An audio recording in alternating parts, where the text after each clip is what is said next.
If you're thinking about moving to Amarillo, Texas in 2026, stop scrolling. This video could save you time, money, and a lot of frustration.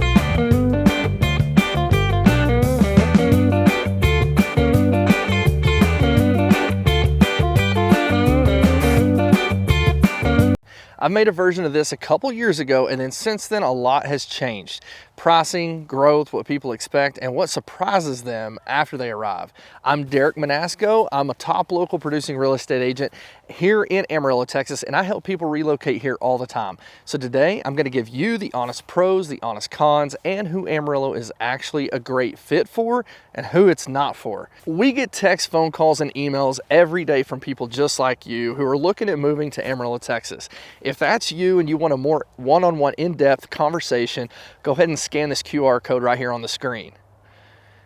If you miss the QR code, don't worry. I've left all my contact information and the Zoom link to go ahead and schedule that appointment with me in the description of the video. Now let's get back to the video.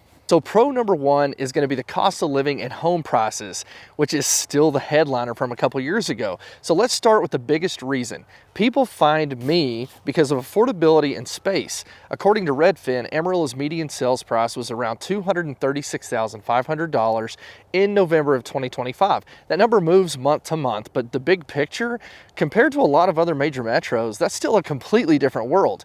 And here's what matters even more. In Amarillo, that the price can still translate into a yard, a garage, and actual square footage, not just a condo or a townhome with wall-to-wall neighbors. So now here's the real talk. Affordability in Texas comes with trade-offs, especially property taxes. I'm gonna go ahead and hit that in the cons. But if your main goal is more house and more life for the money, Amarillo's still on the short list.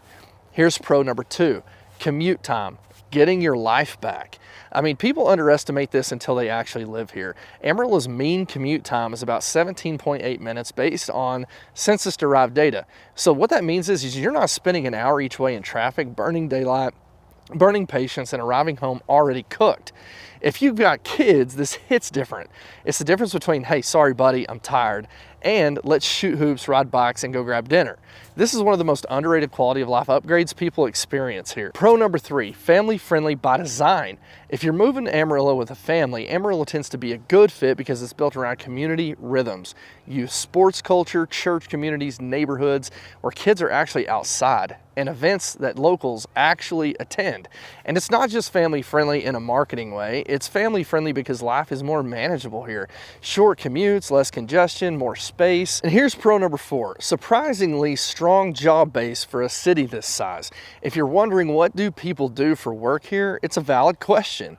Amarillo has a real employment base across education, healthcare, government, energy, manufacturing, food production, and especially agriculture, with Amarillo having 14 million acres of farmland surrounding it. So for example, the Amarillo Chamber's major employer list includes large employers like Amarillo ISD, Tyson Foods, CNS Pantex, BSA Health Systems, Northwest Texas Healthcare Systems, and so on. So even though Amarillo doesn't feel like a huge city, it's not a one industry town either. Pro number five is the Texas taxes, no state income tax.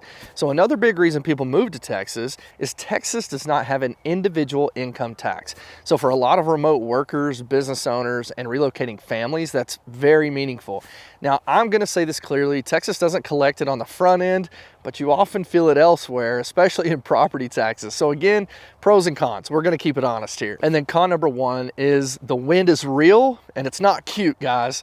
I mean, let's just get that out of the way. Amarillo's windy. A National Weather Service study looking at Amarillo's daily average wind speeds of over 20 years found an annual average around 13 miles an hour. We've been ranked the number one and the number two windiest city in America for a reason. And it's not just a breeze. In the spring, you'll have days where you're like, okay, so this is what they meant. You adapt. Most locals do. But if wind drives you nuts, you need to know this up front. Con number two, if you need big city amenities, you may feel the limits. Amarillo's not Dallas, it's not Denver, and it's not Austin, nor is it trying to be any of those. The dining scene is improving and there's plenty to do, but if you need pro sports every weekend, endless concert, luxury shopping, or nonstop nightlife, then you may feel like Amarillo is a little bit quiet. For some people, quiet feels like peace. For others, it feels like boredom. So know which one you are. Con number 3 is going to be the weather extremes and quick swings. I mean, we get real seasons and we get fast changes. So hot summers, cold snaps, strong storms. If you're coming from a mild coastal climate, Amarillo weather can feel dramatic. This isn't meant to scare you, it's just meant to prepare you. So for example, May 11th, 2008, I'm in my master's program at West Texas A&M University in Canyon. And the next thing I know, it's 93 degrees outside. At noon, it's actually below freezing with 2 inches of snow. So, property taxes can surprise people. Here's con number 4. Here's the trade-off part of Texas. Texas has no state income tax, but property taxes can be higher than what many relocators are used to. For Amarillo specifically, Adam data has cited an effective property tax around 1.19%, and that was in 2024. And that's why I always tell people, don't just look at the purchase price. Look at the full monthly payment with taxes and insurance, medical, groceries, all those things. This is also why homestead exemptions and proper lender estimates matter. Here's con number 5. It's going to be growth equals growing pains. Amarillo is growing and developing, and that's exciting, but growth can mean certain roads get busier, some areas feel under construction, prices and taxes change, and infrastructure takes time to catch up. This isn't a reason not to move here, it's just part of the reality of a city that's expanding and often ranked the #1 mid-sized growing city in the US. So 2026 updates. Here is update number 1. Buyers have more leverage than they did in the frenzy. So if you watch the market in 2021 to 2023, it felt like offer today, over asking, waive everything, and that's just not the vibe right now.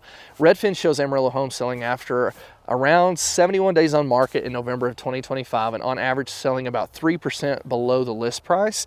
And a Redfin year-end review summary referenced Amarillo at about 4.3 months of supply. That's a more balanced market than the wild years. I would actually say it's closer to 5 months of inventory, and you get about a 5% discount in the market right now. So translation, more room to negotiate, more time to think, and more options depending on price point. That's the other huge factor. 2026 update number 2 is pay attention to employer shifts. Amarillo has strong employers, but like any city, job changes happen. For example, Tyson just announced layoffs tied to its Amarillo beef complex, reported via WARN notice, which impacts expected by January of 2026. So I'm not saying this to create fear, I'm just saying it because smart relocation decisions include knowing your job situation, understanding local employment, and planning your move with eyes open. And so, who's Amarillo perfect for? Well, Amarillo is a great fit if you want more home for the money, shorter commutes, a family-friendly pace, and a community feel. But it may not be your pace or your place if big city nightlife is for you, mountains and oceans every weekend, or if you hate wind with a passion. And I think saying that out loud is important because the right move isn't just Texas, it's the right city for your lifestyle. So even though Amarillo isn't perfect, but for the right person or family, it can be an incredible place to build a life in 2026. So if you're thinking about moving here, drop your questions in the comments. I read every one. And if you want help narrowing down the areas that match your budget, commute, and lifestyle, go ahead and comment guide down in the comment section. We have a free relocation guide. I'm happy to send that over to you for free. And then lastly, thanks for watching. Welcome to Amarillo if it's the right fit for you.